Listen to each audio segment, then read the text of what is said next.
Test 1, 1, 2.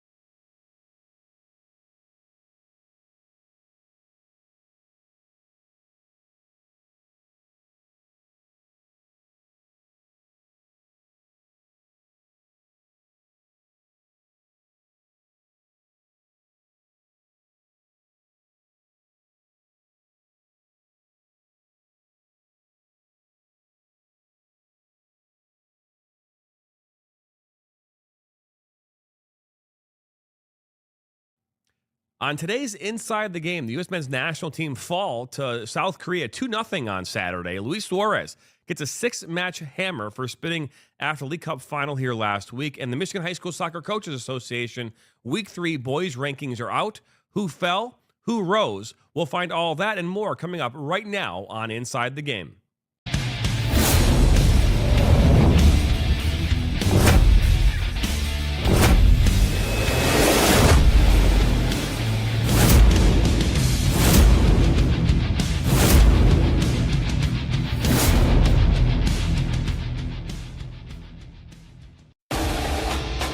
Welcome to Inside the Game on the National Soccer Network.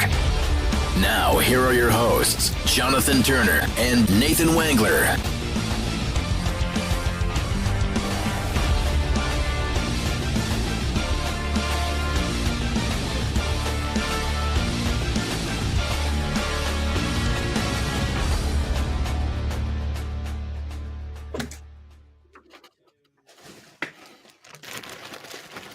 Good morning and happy Monday. It's Inside the Game, episode number 153. I'm Jonathan Turner. That's Nate Wangler.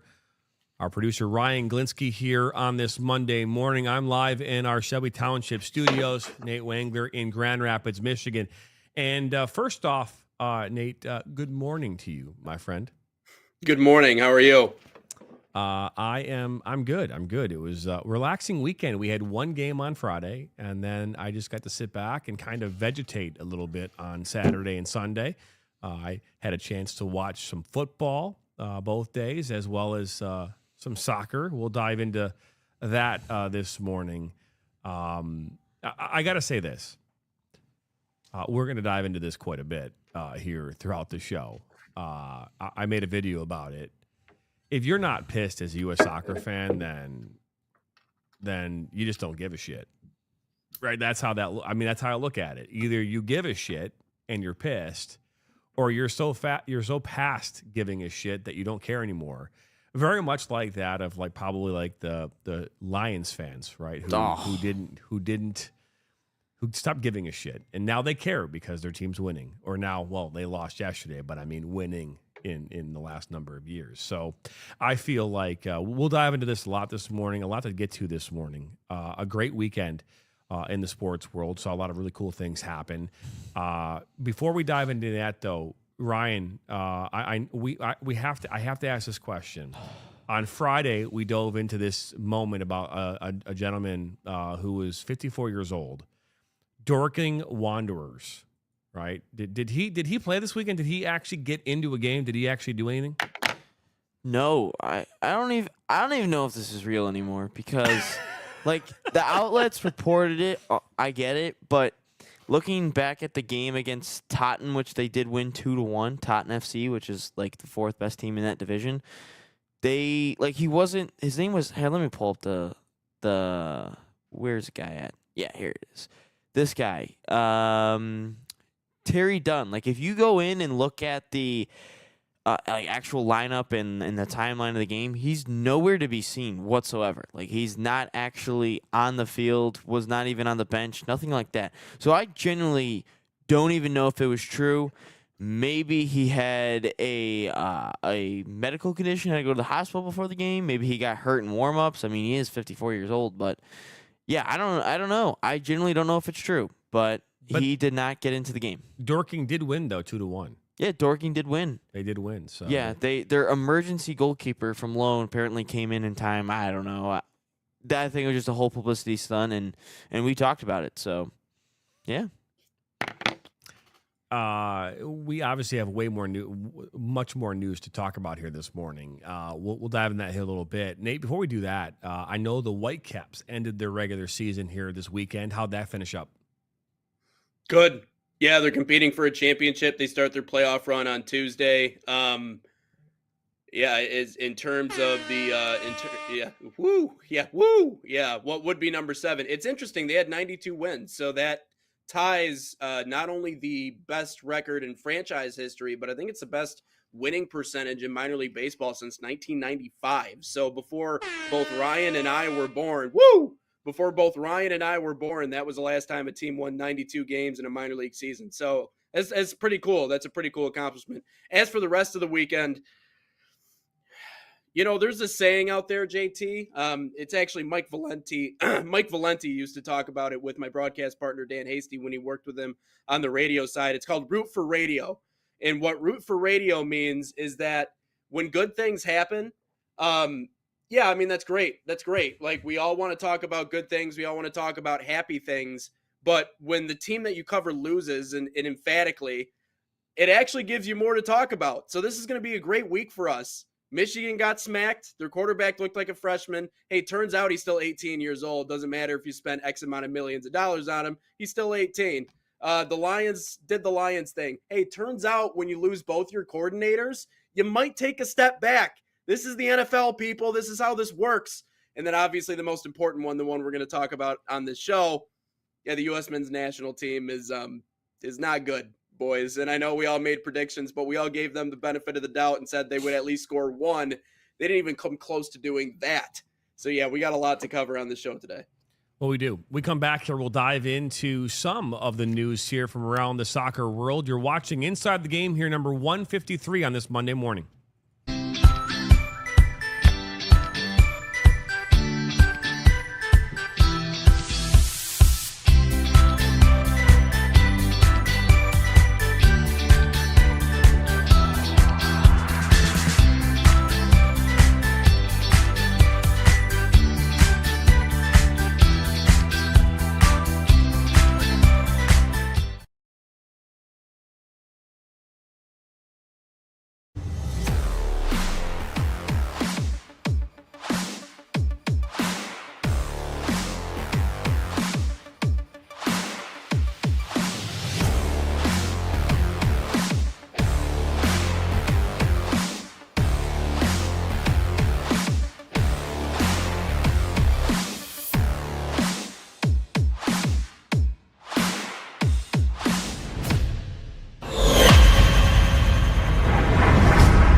Flint City Bucks are Michigan's top soccer franchise with 4 national championships, 9 conference titles, and 15 Great Lakes Division titles. They have produced 107 players for Major League Soccer, and they focus on attracting top talent and shaping soccer's future. Michigan Bucks Academy joins NLS Next new competition tier starting in September of 2025. This offers elevated levels of play and flexibility for high school participation. The Academy will provide premier development, high-performance training, and exposure to scouts through regional tournaments and MLS Next events. For more information on tryouts, training programs, and key updates as we prepare for our first season in MLS Next new tier, visit MichiganBucksAcademy.com.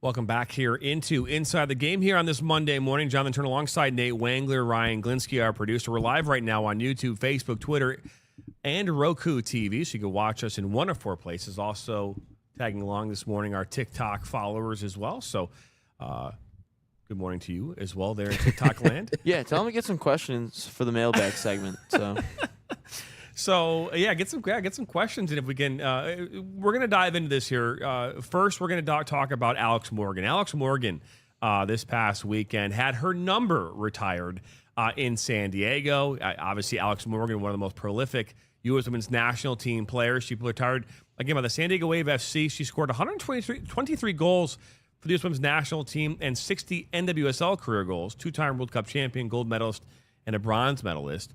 Again, I say she'll go down as one of those prolific. If we talk about where she stayed, we even talked about this, I think, in our top 5.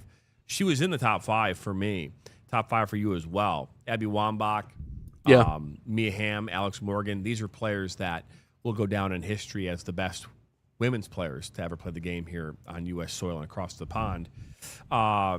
It's a great honor for her to have that number retired. Yeah, and rightfully so. I mean, there's a reason why she was in that top 5 for me. I mean, the impact that she made on the field was outstanding. And anytime you make a save that's known as a save heard around the world, I feel like you cemented yourself as one of the greats. And so it's really cool to see that. Wait, you're saying Alex Morgan? My bad. I was thinking Hope Solo. I'm getting my players mixed up save over here. Heard around the world. Different player. I mean, different did she player. have a goal line clearance? Hold on. Is there like a wah, wah, wah, wah, wah? Is there? There's a cricket Oh, sound. all right. I guess that works. Nope. No. Nope. Oh, there we go. There we go. All right. Hey, we're learning. But she was a part of that crop of me watching, like, growing up. Like, there's different generations, different iterations of that U.S. women's national teams throughout the decades. She was a part of that squad that I consumed on my way up, at least in following international soccer, in the men's and the women's side. But yeah, the impact that she made was outstanding. So rightfully so. That was the right move on the part of U.S. soccer, and I'm excited to see that for her. Yeah, no question about that. She, again, I'll continue to say this. She'll go down as one of the most prolific players ever. Still not in your starting 11, though. Yeah, she's still not my starting 11. It's true. She's not my 11. I think she's first off. Is she in mine? I don't remember. You know, actually, in the graphic, I had not in JT's starting 11 of all time, but then I got rid of it because it didn't look cool. Like, it looked weird, and I was like, the show's about to start. But that's okay. It's all right. No big deal. It's fine. It's all good. Also announced here on Friday afternoon, Luis Suárez getting a 6-game ban here. That will take place starting next year, though, in the League Cup. So, as I mentioned before, they're gonna send this to the League Cup, so he cannot participate in basically the entire tournament next year, the League Cup. Now, the MLS supposedly is still reviewing this, and they might hand down a suspension for this as well. Don't hold your breath. We know where that might go. But he is again banned for spitting on the Seattle Sounders staffer, a 6-game ban. That will include all of next year's League Cup. We could. You guys go first. I don't. Yeah, go ahead, Ryan. Honestly, like a random day, we could do top 5 Luis Suárez incidents in like soccer. Probably good. Because he's at least got 10 that we could do. We have to break it down. Biting, the handball against Ghana. Spitting, not shaking Patrice Evra's hand. Like, there's a lot that we could talk about for a top 5 for Luis Suárez. Oh, no, absolutely. Yeah, absolutely. a not top 5, if you will. Yeah, not a top 5. That's probably, the best. The The best way to look at it. Not top plays. Not. Hey, so if you were living in a bubble this weekend, or at least on Saturday night and into Sunday, you wouldn't have known this, but now you do. U.S. men's national team lost to South Korea here on Saturday afternoon, 5 o'clock kickoff in Harrison, New Jersey, at Sports Illustrated Stadium. And if you didn't pay attention to this game, like we did, I mean, I focused heavily on this match for a number of reasons. One is how are we going to our shape? What was our possession going to look like? And more importantly, what were the stats at the end of the game going to be? And if we look at this, first off, we'll look at the final score here. Again, it was 2-0 in favor of South Korea. Son Heung does what he does best. He scored an early goal in the 18th minute, and then they scored another goal. I believe that second goal came in the 38th. It was in the first half, right? I believe. Yeah, it was in the first half. It was. I think it was like 30, like the 38th or 39th minute. But I just didn't keep track of the actual scoring point when 18th and 43rd. All right, so later in the first half. Yeah. The thing that I noticed the most out of this game was how dangerous South Korea was in transition. That is the one thing. It's like U.S. had the ball. They moved the ball around. They could go, about 50 yards of the ball, and then they would do nothing would happen in the attacking third at all, right? Nothing of substance, at least until the second half. But as soon as they lost the ball, how quickly South Korea moved the ball up top, started making things happen, and created dangerous opportunities. Now, in totality, in the entire game, this puts it in perspective, South Korea had a total of 5 shots. 5 shots the entire game, of which 4 on target, 2 in the back of the net. Here's a look at the box score from this game on Saturday. Look at where the U.S. men's national team, where they had the majority of the stats. They had 17 shots, of which 5 on target. Obviously, both those stats good for better than what South Korea did. 54% of the possession. They had 574 passes, of which 87% of them made it their way to their target. Again, if we look at this, and we didn't even look at the score, you would assume that the U.S. men's national team would have won this game. Yeah, box score alone. Yeah. But again, it's one of these stats that are just like they just don't tell the story. Yeah. If we look at the game for what it was, if you watch these moments, I never felt, except for in that second half scrum where you had Pulisic.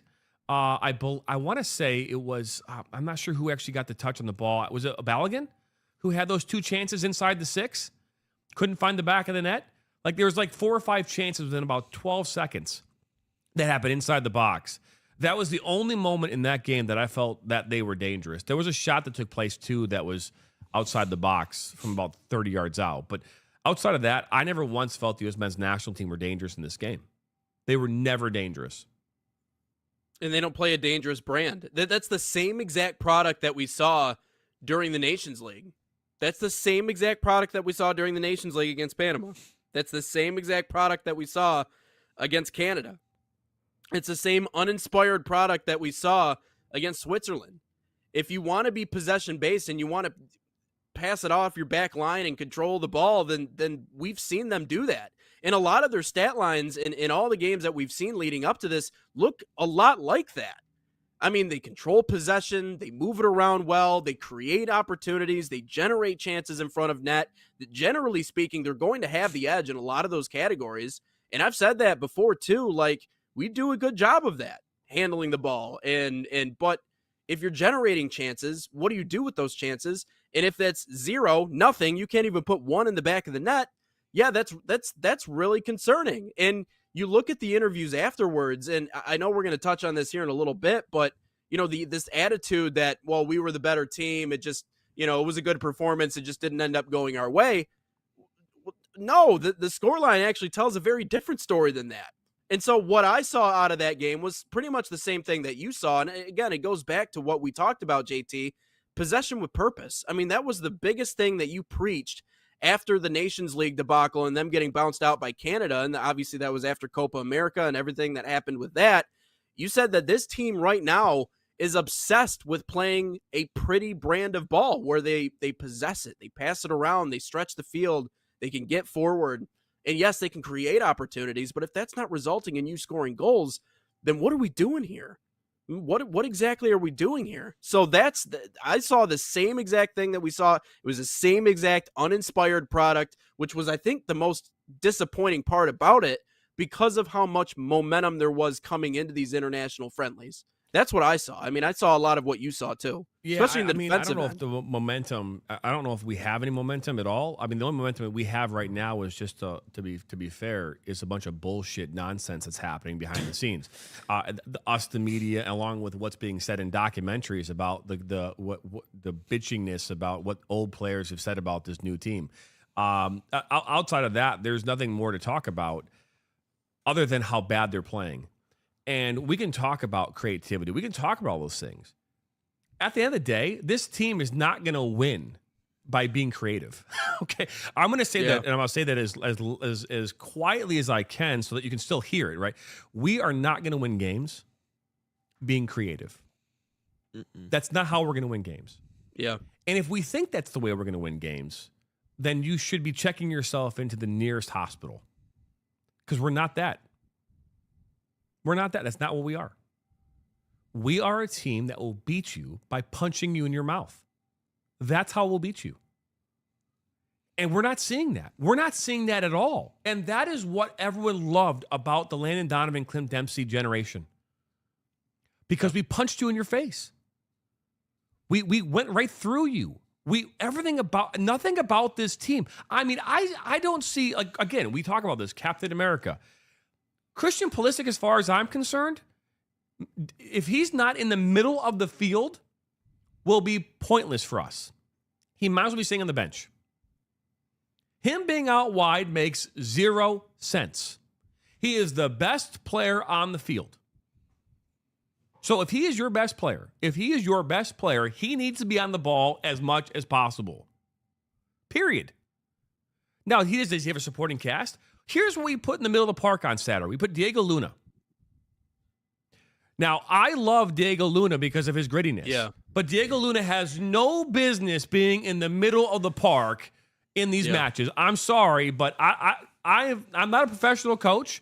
I am not an international coach.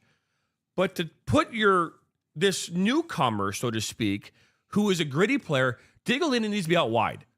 Luna needs to be out wide as a midfielder, out wide. Now, he should not be a holding mid, and he should not be attacking mid. He should be an out wide midfielder where he can use his speed and his energy and all that stuff where, one, he can't hurt you out wide, but he can certainly hurt you inside. I don't know what that decision was. That was terrible. And I like Luna, but no business being out in the middle of the park. No business. Again, we know these are friendlies, and we know we're trying to quote unquote kind of build, our roster and all that kind of stuff. But it's like the fans. The fans want to see something here. We want to see some signs of life. Mm-hmm. We didn't see any signs of life on Saturday. I mean, again, Captain America doesn't even come up to the microphone at the end of a game. I mean, this is your quote unquote leader. That's what we keep saying is he's not a leader. He's dismissive. He's arrogant. He's all these things that you'd want out of a player if they're actually performing on the field. Like, you hated Deion Sanders, and I was just watching that America's Team, that whole thing it's a this great weekend. Documentary. Great documentary. You see, they were loud and in your face, but what they did though is they backed it up on the field.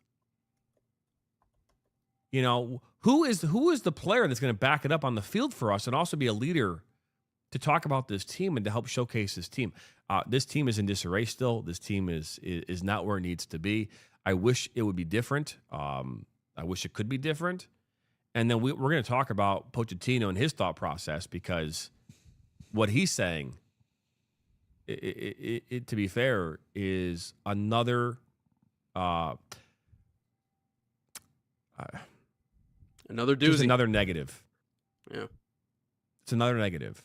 I know you watched this game too, Nate, but looking at this game for what it was on Saturday, it was a stepping stone for I think the start of these 9 remaining games leading up to the World Cup. Yeah. And while we don't need to see wins aren't necessarily like the barometer, but how you lose is so important. And we didn't lose this game the way that it would make all of us feel better. Like if we lost in a 1-0 gritty game, comes down to 88th minute goal, or hey, there's a mishap and a ball deflects off a player to an open player, whatever. Okay. But I mean, the combination play in the defensive third, the attacking third for South Korea, I mean, it was not good for us to defend. It was very good for them because they had so much time to do what they wanted to do. Yeah.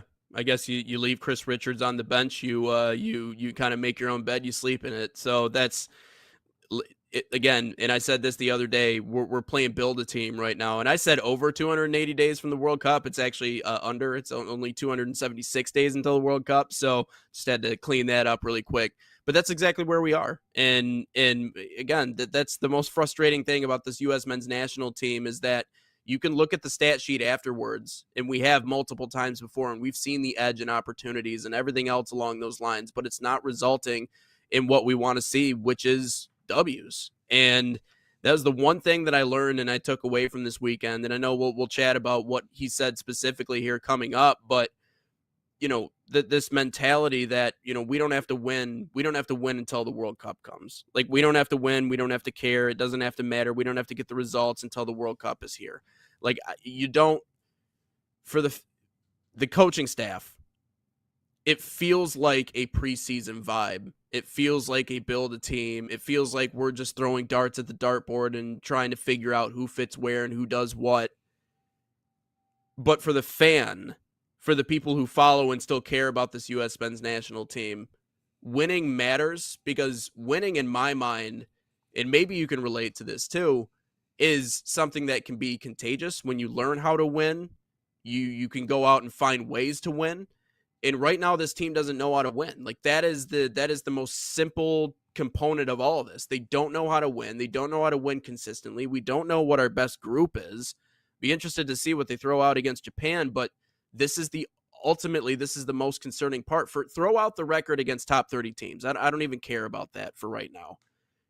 You're not even looking competitive against those top 30. Again, back to what we were just talking about. Yeah, but stats are deceiving, right? So we if we look at those stats, you would argue that they were competitive on Saturday. I mean, you could argue that they were. They led in a lot of categories. The problem here is lost a combined 6-0 though against their last two top 30 matches. No, I'm not disagreeing with you on that. What my and we had a question coming in from Dan from Indiana, by the way, about how to fix this, and I want to get into that in a moment because there's a simple fix to this, and we'll dive into that in a second.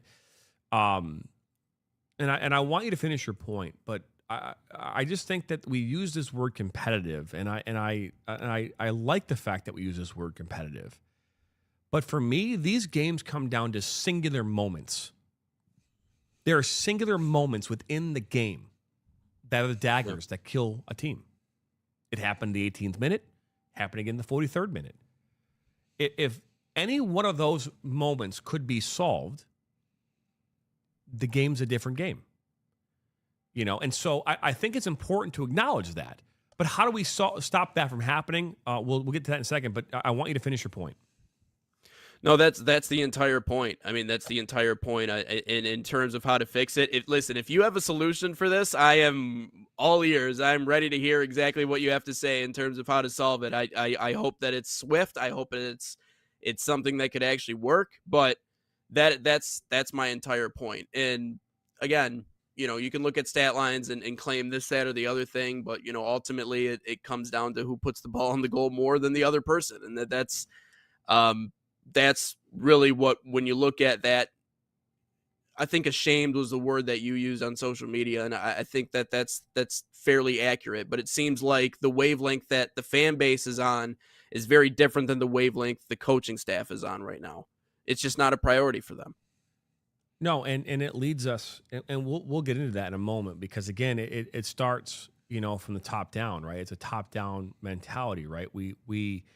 Everyone takes their P's and Q's from leadership, whether that be the head coach, general manager, president of U.S. Soccer. It doesn't matter. That's what everything kind of, again, falls top down. And so if the mentality of your head coach is one that we're not in a place where we're concerned, when we're all looking and going, what are you talking about? I mean, we're less than 10. What is it we don't know? I mean, what is it that we don't know? I mean, we're watching the product on the field. Like, we watched Michigan lose to Oklahoma on Saturday. On national TV, we saw Bryce Underwood. We saw him. He's an 18-year-old. We saw how he didn't perform like a 22-year-old. Why? Because he's 18. He's a freshman. It's only his second game.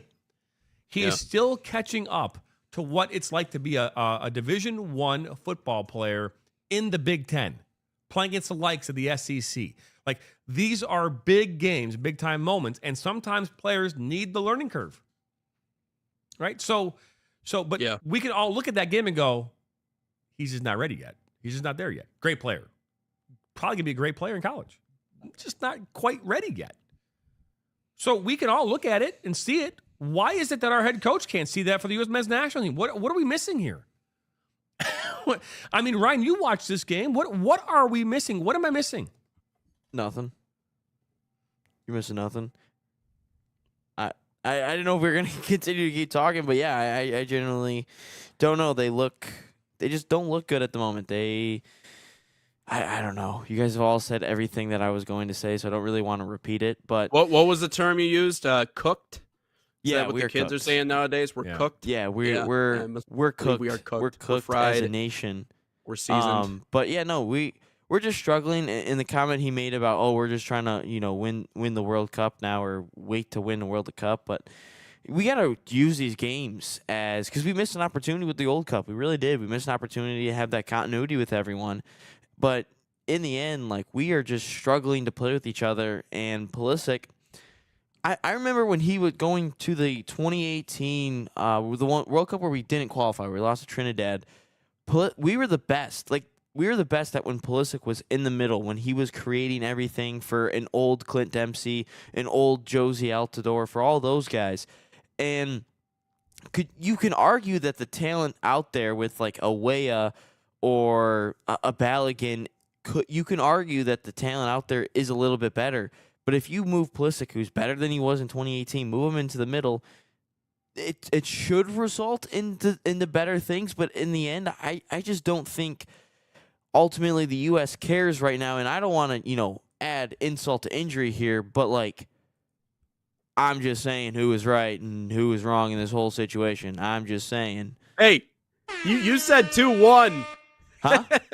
You said 2-1. You get half credit on that. You're 0.5 He said they were going to lose, so I said he was accurate in his assessment of them losing. Half credit. But at one point on Saturday, I felt like after the score was 1-0, I'm like, well, at least we're all still in it. yeah, this still, yeah. And then after the 2, I was like, okay, yeah. Well, anyway. To be fair, I mean, he was about there was 3 chances there inside of his 6-yard box that he was close to being exactly spot on for the second straight time. So John, you should be the one that knows that I get these predictions right. I should really start putting money on. I know I did. I even said it. We said it the other day. Here's what we're gonna do. We're gonna take a break. We come back here. We're gonna dive into what Maurice Pochettino even had to say here after this game on Saturday, and we'll tee up tomorrow's game as well. You're watching Inside the Game, number 153 here on the National Soccer Network. Experience the thrill of the game like never before with NSN's Game Rewind.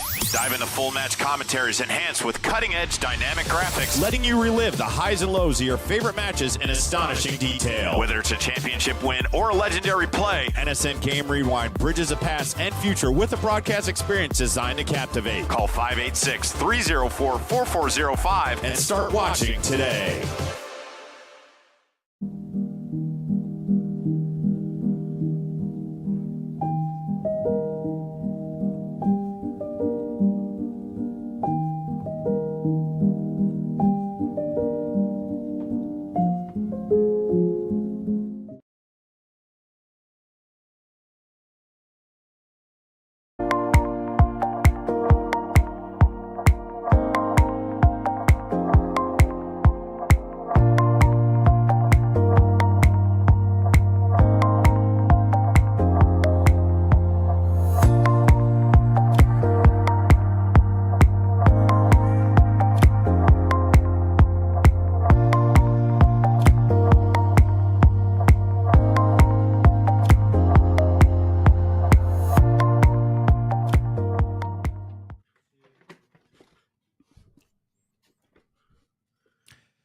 Welcome back here into Inside the Game. Jonathan Turner alongside Nate Wangler and Ryan Galinsky. And Ryan is... I couldn't find... I don't know why I couldn't find the dual cam for a quick second. Well, it's because you went and got a Pepsi, my guy, during the break. That's what happened. That's fair. That's on me. Hey, so a question came up here on TikTok that I want to get into. And someone asked, Dan asked on TikTok, he goes, what solves this problem? How do you fix it? It's one thing. It's one thing fixes this whole thing. And it's passion. It's the one thing that this team is missing. I didn't think that's where you were going with that. Across the board. And honestly, at this point in time, if I could see Pochettino grab a chair and throw it out onto the field in anger, at least then there'd be a sign of life from this coaching staff. There is no sign of life whatsoever. And at no point in time, it's almost as like the ship is going down. He knows it's going down. And he chooses to stand inside the window like in that Titanic movie and wait for the thing just to come across. I'm going down with the ship. He's like, I don't care. It's like, yeah, okay. Oh, we're going down. Go grab my tea and stand inside the room where the water's about to go in. This is exactly what Pochettino's acting like right now. There's nothing there. He is defeated, it seems like. To be fair, I also feel like they should just fire his ass. Well, so hold on. That's exactly what I was going to say. Can we just fire him? I mean, is that an option? Absolutely, it's an option. It would actually maybe, again, it would be a panic situation too, but it would at least be some resurgence, in the passion department. Where is our passion? Yeah. That's what we need. We need passion from our leadership. And this is what I took away from that Dallas Cowboys thing this weekend, is that I did not realize how Jimmy Johnson was and what he demanded of his players. I learned that in that documentary. His players, they're getting their asses. They were working so hard. And they went out there and fought, and they gave everything they possibly could, and it resulted in not one, but 2 Super Bowls. Also national championship at Miami. And in Miami, right? I mean, you think about that, right? And then what did end up happening? They brought another coach in Barry Switzer, right? Who ended up doing what? He ended up winning a Super Bowl too, and he did it a different way. So you don't have to be this hard-nosed, all the time type of coach to get the results you want. You can also be the loving coach who's going to let you do whatever the hell you want, but demands the same thing from you. Right. I don't know what we have. Our leadership is terrible. It's terrible. Yeah. Terrible. Yes. And this is why we talked about it during the whole Gold Cup hangover thing is still very much alive and well. I know we're past that tournament. I know that's happened. All that's gone down. The documentary's out. We know about it. We've talked about it. We've discussed it on this show, exactly how the leadership is lacking, how we want Christian Pulisic to step up in that situation because he is the best player on the field, or at least so we think, but is not willing to take those reins. And so we start asking the question of who's up next. And when you take a look inside the locker room, all of them keep saying, we're all on the same page. We're meshing well. We're getting together well. Everything's going the way it should. And you see these videos on social media, and it's like they're all smiles and all happy and all together. But again, when that doesn't play out in real time, when we don't get to see that on the field, that to me is apparent that the leadership and the camaraderie and the culture and the togetherness and the synchronized energy, it's just not there. And that's the most discouraging part. Like we can... we could talk about formations and who we have on the field, and you didn't start Chris Richards, and you didn't call up, X player or these players, and the list of guys that they didn't bring in, and how many MLS players they have on the field. And again, maybe Diego Luna isn't ready for that position to be in the middle. I do think he is an inspired player. I like his attitude. I like his edge. I don't think he's necessarily great in that spot. We can talk about all these different things in terms of how the game is played, but really in my mind, this all parlays its way back into the same passionate conversation you and I have had for weeks now, which is there is no leadership in the building right now in U.S. men's soccer because the fish rots from the head down. If you look at any bad company, look at any bad situation, anything like that, the fish always rots from the head down, which means it starts at the top and it goes down. It matriculates down. And where does that start? It starts with Mauricio Pochettino. And maybe this is coming from him flirting with jobs at other clubs. Maybe this is coming from him keeping his options open. Maybe he's distracted. I don't know what is going on inside the minds of this coaching staff. That's the hard thing, is I can't even point one direction and be like, that's what they're trying to do. This is clearly what they're trying to accomplish. No one knows. This is the definition of just throwing darts at the dartboard. Yeah, maybe it's preseason. And that's why I said to that, the result maybe doesn't matter to the coaching staff. Figuring out who fits where is most important. But why are we doing this with just a short list of friendlies left to go until we're into the World Cup? Like, it just seems like, again, you're doing all of your prep work. You're doing all your studying for the exam the night before, or maybe a couple of nights before. And that to me means you're just going to be winging it when World Cup time comes around. So that's what it is. That's the most discouraging part.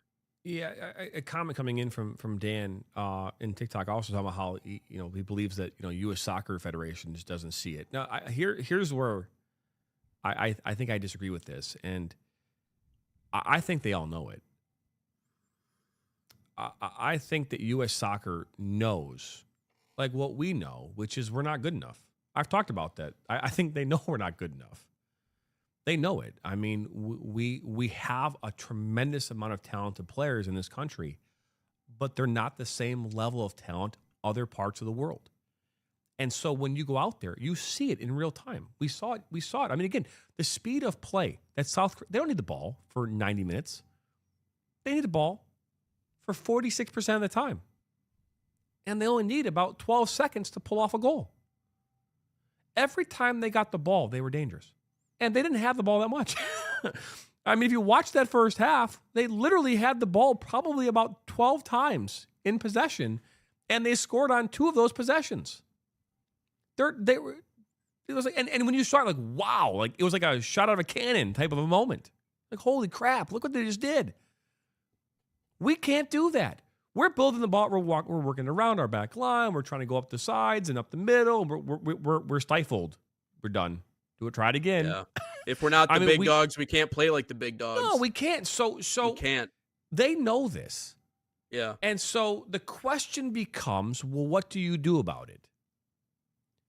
And for us as Americans and fans of all sports, we are dumbfounded at the fact that we can't solve this Rubik's Cube because it's unsolvable. And the only hope we have of being competitive, and not just being competitive, but giving ourselves a chance to win here in the next 10 months in a World Cup, is to do something that these players are not built for. The vast majority of the players who are playing on this team are not built to go out there and to be fearless and to be gritty and to be tough and to be run through you like the players of yesterday. They aren't built that way. Yeah.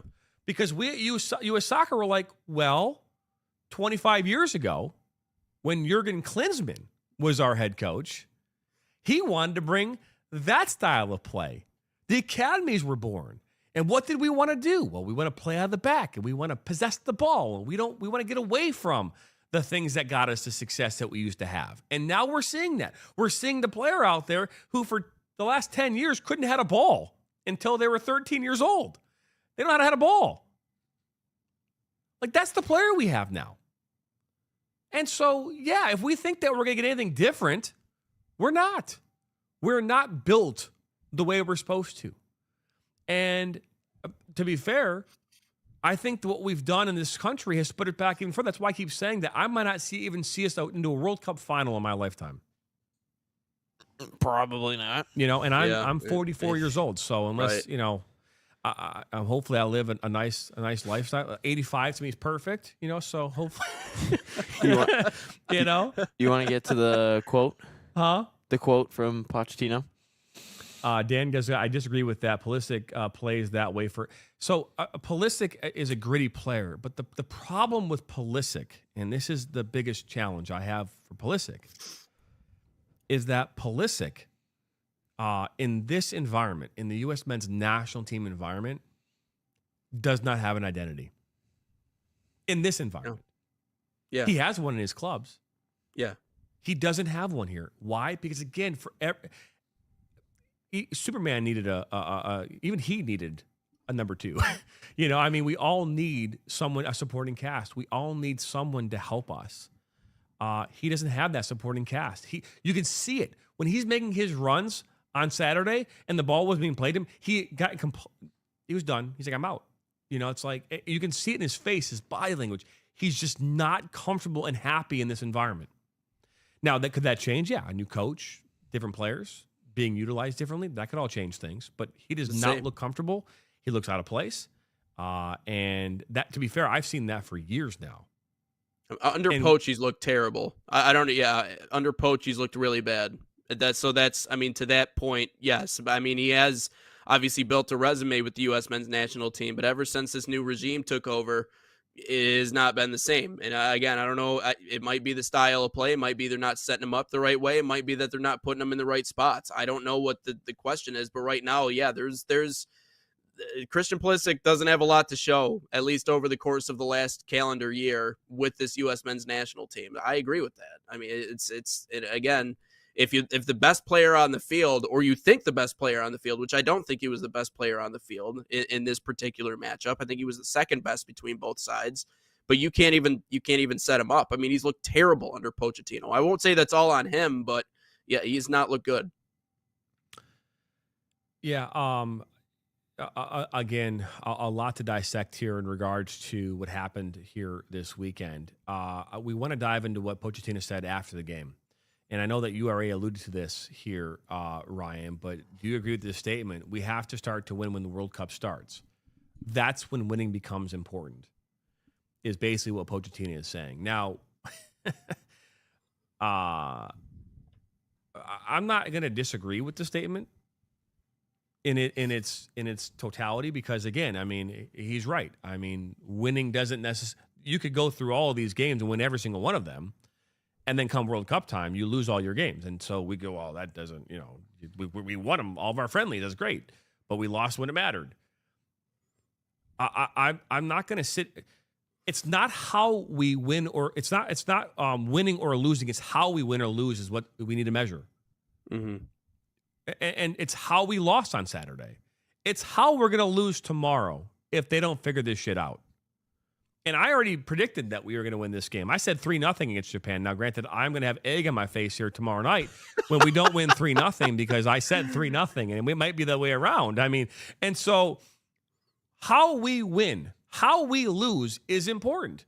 If we had won on Saturday, an own goal, and the same thing, the same stat line, are we having the same conversation? I would say I am still having the same conversation. I mean, look, we won. Great, we won, but what did it mean? It just meant that South Korea couldn't figure out their shit in their six. They gave up an own goal.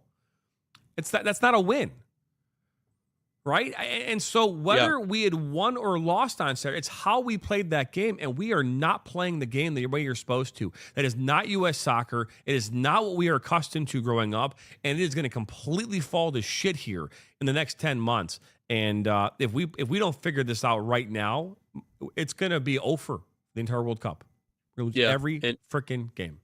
Yeah, and listen, I'm all for trying to be supportive and trying to cheer on the boys, and I know we've talked about that before. Like, we need to be patient and realize how far we've come. Yada yada. Listen, okay, fine, but you're losing people very quickly. And the other part of that post game conversation was Poach complaining about how that there were more South Korean fans that came out and showed up to the game and watched the team. It's like, yeah, dude, you've given nobody a reason to really die on this hill, to really support this team, to go out of their way to spend all of their hard-earned money to watch you guys play. I mean, we looked at the ticket prices for the World Cup. It's like, I don't think I would spend even a portion of that to go watch this team get shut out and just get kicked around the field, because that's what it feels like, the direction that it's going. Like, you need to, if you want respect, you have to earn respect.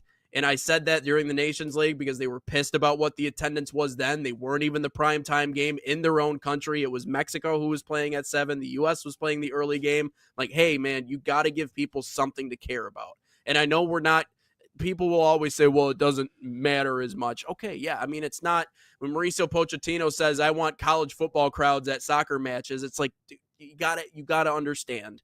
You have to understand where we are culturally in the United States. It's probably not going to happen. But if you want more fans, right? Yeah. But if you want more fans, you got to. If you want respect, you got to earn respect. You got to show people something respectable to show up to watch. And that on Saturday was anything but. It was anything but. It was just another disappointment in a long list of what we've seen out of this team. Question coming in on TikTok is, what is American soccer? So here's what it is. I'm gonna tell you right now what it is, okay? Because we saw it back in 2002. What is American soccer? Well, like, what is it? Like, what does it mean when I say that? We play like, soccer in this country. The style of play. It is all encompassing.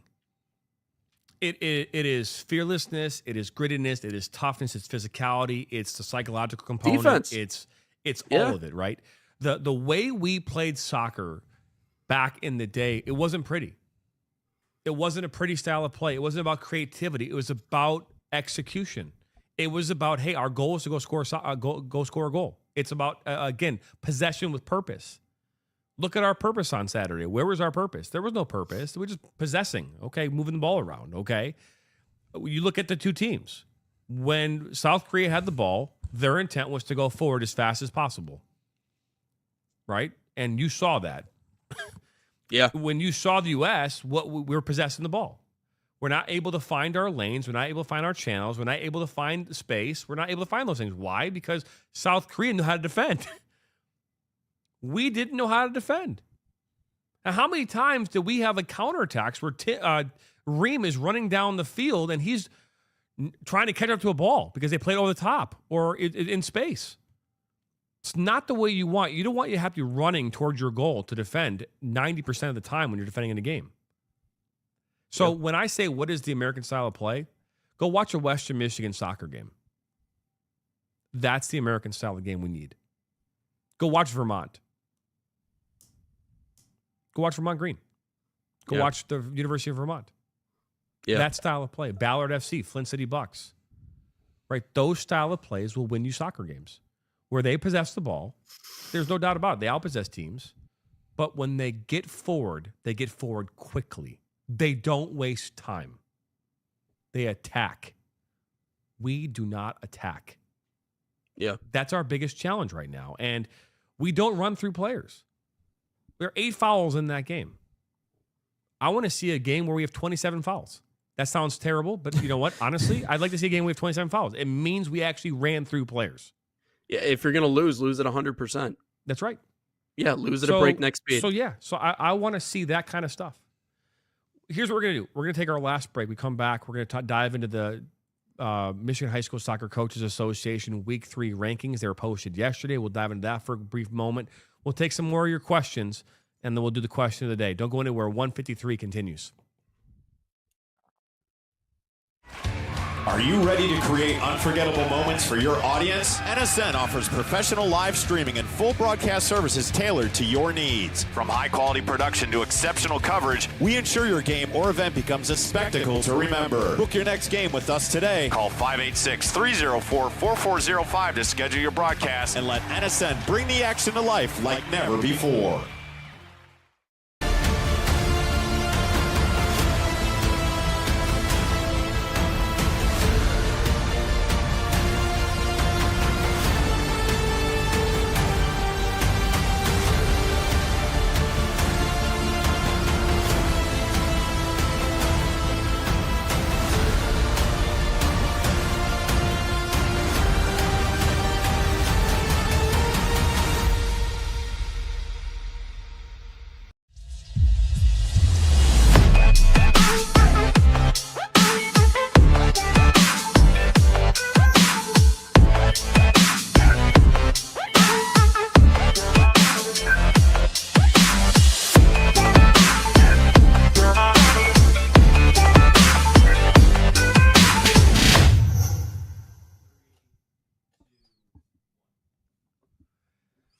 Welcome back here into Inside the Game. Jonathan Turner alongside Nate Wangler, Ryan Glinski. Let's dive into here. We'll start with Division 4 of the Michigan High School Soccer Coaches Association Week 3 rankings.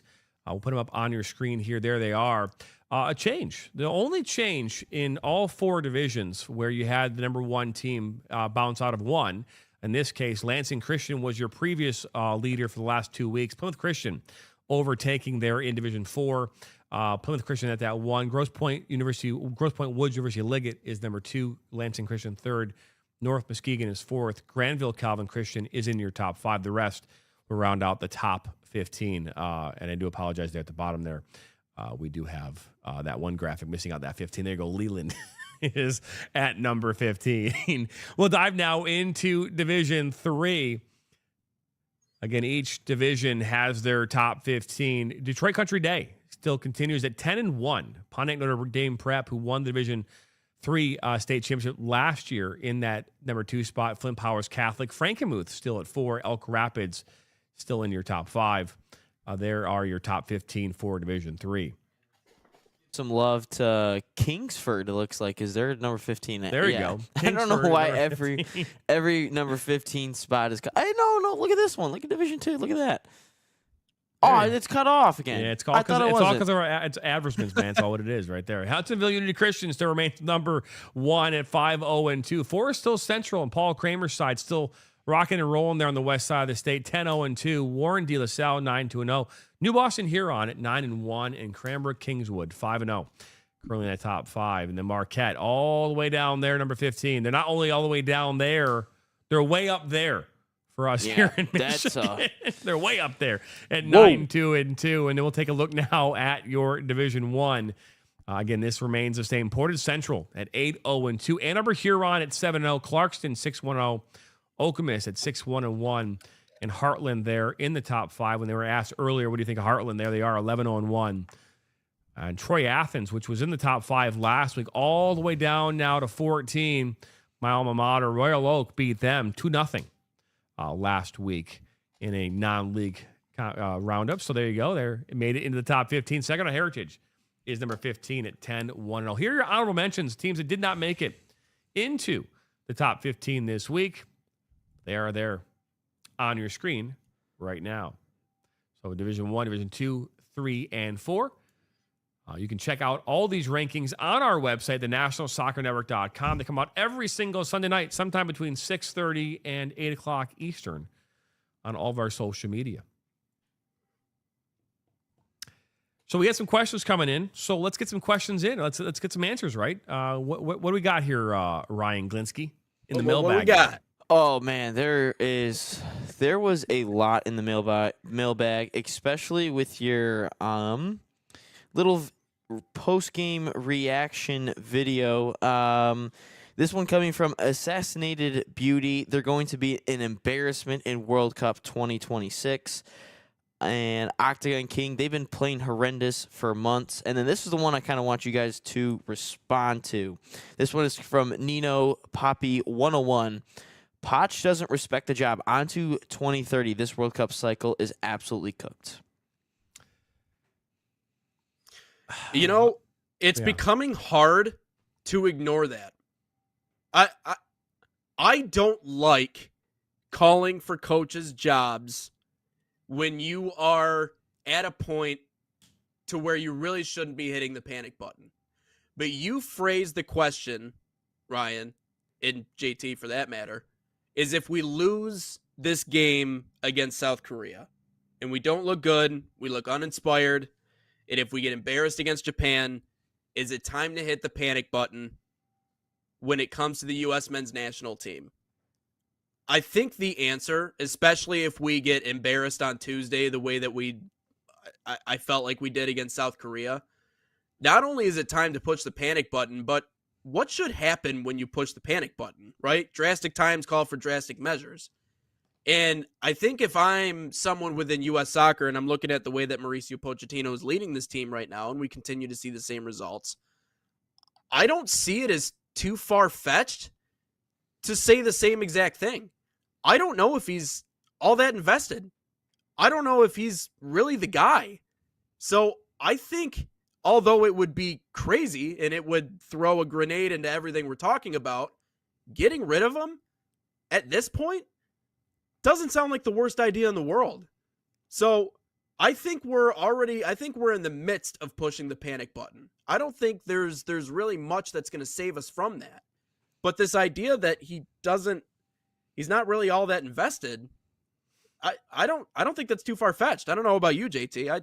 I think he's got a point. You know, the one thing I can't like sit here and tell you or believe to think that I know what he's putting into this job or not. And so I'm going to err on the side that he gives a shit. All right. But what I'm not going to do is, or what I'm going to do is say that what he's doing is not working. And that's the most important part of this. What he is implementing, what he's doing strategically, what he is doing tactically, what he is doing technically, all those things are not fundamentally making a difference with what we're seeing on the field. And we see it all the time. not only in international play, we see it all the time domestically. We see it all the time in the Premier League. We see coaches who are 5 games in, they're tossed into a brand new contract. Why is that? Because we're not seeing the product that we were promised. Now, I don't need to see some promised product. I just need to see results. We need to see something happening. And I've already said this. This team does not have life. Okay? To be fair, we're like on life support. We are literally, we have wires all connected to us, and we are, somebody else is breathing for us at this point. Got an IV. Like that's, Yeah. That's what we have right now. Mm-hmm. You know, we are not able to do this on our own. We need assistance. And, you know, that in itself is our biggest problem. And so, we'll know it, by the way, when we see it. Mm-hmm. You know, we'll know it when we're off life support, because we'll be talking about how fearless this team is, how different they're responding to these moments in games. And my hope is that we see that quicker than late, sooner than later. But that's not going to happen. Ryan, what is our question of the day? Question of the day, which is reason JT your screen was a little messed up because I did not bring it into the final second. But before we get into question of the day, Salt Athletic is an official sponsor of us here at NSN. Use promo code NSN15 to save 15% off of your order. Also, scan that QR code or visit saltathletic.com today. But my favorite part of the show. Question of the day. What is the number one issue with the U.S. men's national team? Boom. Woo! Woo! Woo! The number one issue? The number one issue in my mind is that just seems like there's no fight. I mean, is that an oversimplification of things? Yeah, probably. I mean, we can go into the nitty-gritty. We can pick out all the little details. We could talk about all the players that we played or didn't play, whatever. There's no fight. There's no fight. There's no fire. There's no forwardness. There's no, pardon my French, there's no FU to this team when there really should be. Okay, because everybody's cheering for you to lose. Oh, and by the way, they're cheering for you to lose even more because they're coming here to play you. There's nothing that brings the world more satisfaction than watching America fall flat on their face. The world does not like you.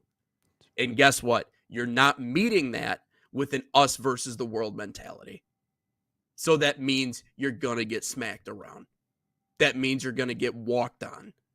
And that's what we're going to continue to see if we have a team that matches what, in my mind, feels like the intensity level of the U.S. men's national team head coach Mauricio Pochettino. Like, you show up on game day, you do these PR things to try and build momentum, you try to get people on your side, you try to pull at the heartstrings and of people and meet them halfway. You want them to tune in and watch. You want them to come out and spend money to watch this team play. And what we see every single time is uninspired. I won't say lazy, but uninspired. Not even flashy. I don't even no passion. Just no fight. That's something that you cannot build a fan base, and you cannot expect them to show up and die and bleed red, white, and blue, because you're just not showing it to us. It's just not working out right now. I need to see a little fight. I need to see a little something. A little more mustard on my dog, please. And thank you. I would say our biggest issue is our leader in Mauricio Pochettino is only there because he's getting a massive paycheck. He is the highest paid manager in international. I just want to say you stole my whole. I'm sorry. I'll figure out another one. Keep going. But my point is, our head coach situation really reminds me of the Pistons and Monty Williams. Monty Williams didn't want to be in coaching at all, didn't want this job at all, but he got $15 million a year, became the second highest paid coach in the NBA, and was like, all right, I mean, I kind of have to take the job at this point. And looking at Pochettino, I don't really think he wanted the job. He's just like, wow, they're paying me like $6 million a year, and I really don't have to do anything besides a couple games a year, and I get to coach in a World Cup, which is probably always his dream. But I just think that we have a manager that doesn't really, really want to be there. And take it over, JT. Yeah. Yep. No leadership. No woo. It doesn't matter. We can take the Pochettino thing all day long. We can talk about the no fight, but it all stems to no leadership. Yeah. There's no leadership, and that's from everybody. That's players, that's coaches, that's everybody. And so when you don't have leadership, you get things like this. We talk about it, right? What you can look at the teams across the sports. Doesn't matter which sport it is. And when there was a lack of leadership, what did it result in? Resulted in the lack of results, right? And so that's where we are.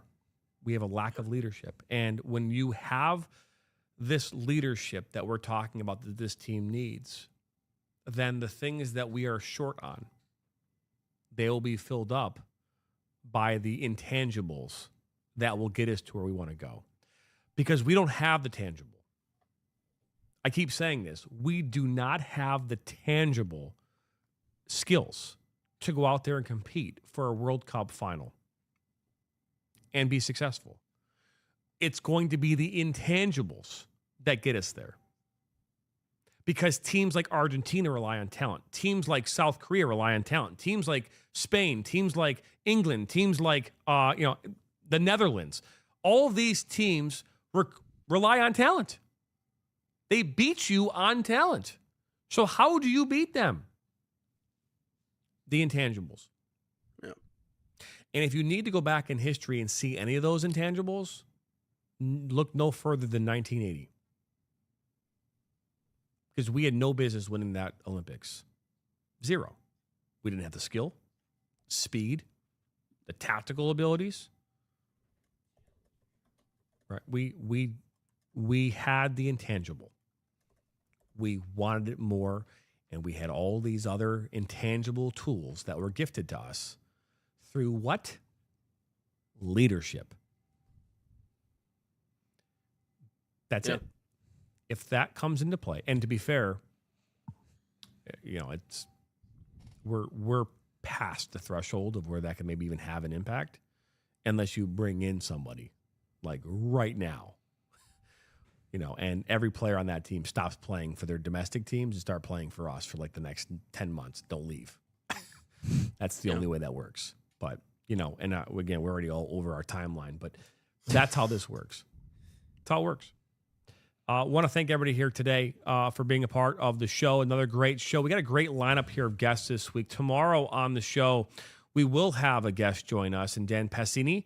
Panisi is part of VO. He's one of our partners that we have here at the National Soccer Network. We'll talk about artificial intelligence and the cameras that are being used right now in the soccer world to make more soccer available to you at home, as well as the analytical component of that. We have a conversation later this afternoon with, I believe, Mark Hubbard. We'll be doing that pre-recorded from NC State.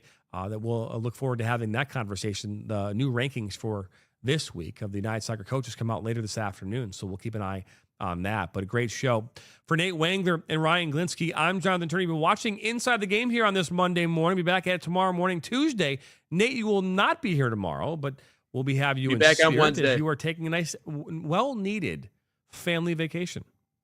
Yeah, just getting to see some extended family, people I haven't literally seen in years and years. But I will definitely be back on the show on Wednesday. I got to. I mean, after Japan, I feel like we're going to have a lot more to talk about with this team and everything else that's going on after that matchup. So I'll definitely see you guys back on Wednesday, though.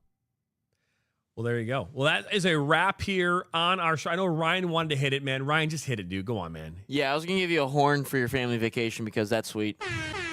Thank you. Hey, thank you, boys. Appreciate that. It'll be a fun time. Well, go enjoy the rest of your day, everybody. Thank you for watching Inside the Game. We'll be back at it tomorrow, same time, same place, right here on the National Soccer Network.